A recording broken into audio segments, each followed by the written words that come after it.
Hi guys, I'm back with a semi-tutorial, I guess. If you remember my last tutorial, which if you don't, I'll leave it in the upper hand right corner. You can go ahead and follow that link to it. But basically we talked about skin tones and I show you my coloring process with 2 or more markers when coloring skin tones.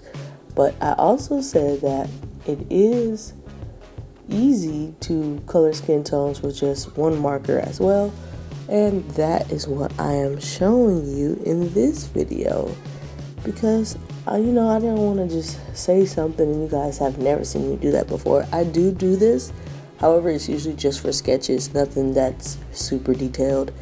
So right now I am drawing Jen from Close Encounters, and if you don't know who that is and you've been on YouTube for a while, you haven't been using your YouTube time correctly. No, I'm just kidding. But yeah, she's pretty well known in the YouTube world. And yeah, I just referenced a picture from her. I wasn't really trying to make her look exactly like her. I just wanted to get a sketch just going, just a really rough, fast sketch. So that's what I have here.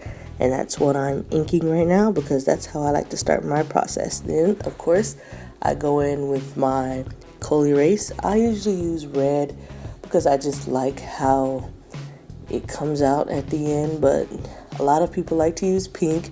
Some people even use purple. So just experiment, find out what you like to use, and then go for it. But yeah, I put the red where I want blush to be, I guess you can say, or where the blood will be circulating on the face. So that's basically what I did right there. And then you use that 1 marker, whatever you're using for the skin tone, you just go ahead and lay down the darkest areas of the face first. So that's what I did. And then I kind of want it to settle in. I want it to dry a little bit.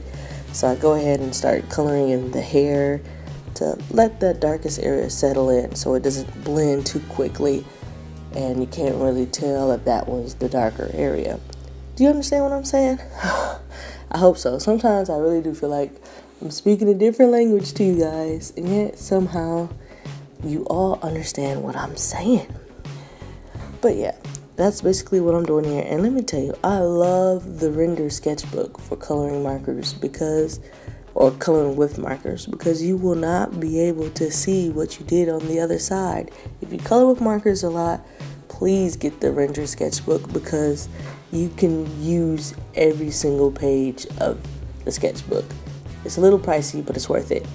But yes, then I go ahead and do the second layer of the skin, basically coloring in the second darkest area or whatever, and I go ahead and let that dry as well. And I go back to the hair, add a little bit more detail to the hair so that those 2 layers of skin can have some time to dry. And it's basically that same process. You just keep repeating and keep repeating and keep repeating, and then you'll start to see shading on the face once you finished it. But it's all the way at the end, people. You gotta trust the process. So basically, now I'm just going in with that same marker that I've been using for the skin tone, and I'm blending everything in with that same marker.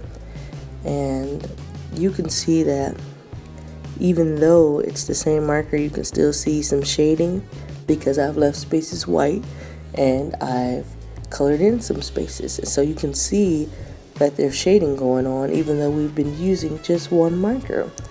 I love doing this when I'm trying to hurry up and get something quick out of my system where I'm sketching but I still want color on my model.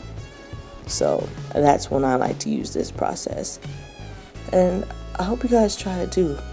Now I'm just going in with that same marker and adding even darker areas to get a little bit more depth. You're not going to get too much because of course you're using the same color, but you are going to get enough to suggest shadows on the face. So that's what I like to do when I'm just sketching about. And now of course, if you've been watching me, I have to add my highlights, my white highlights.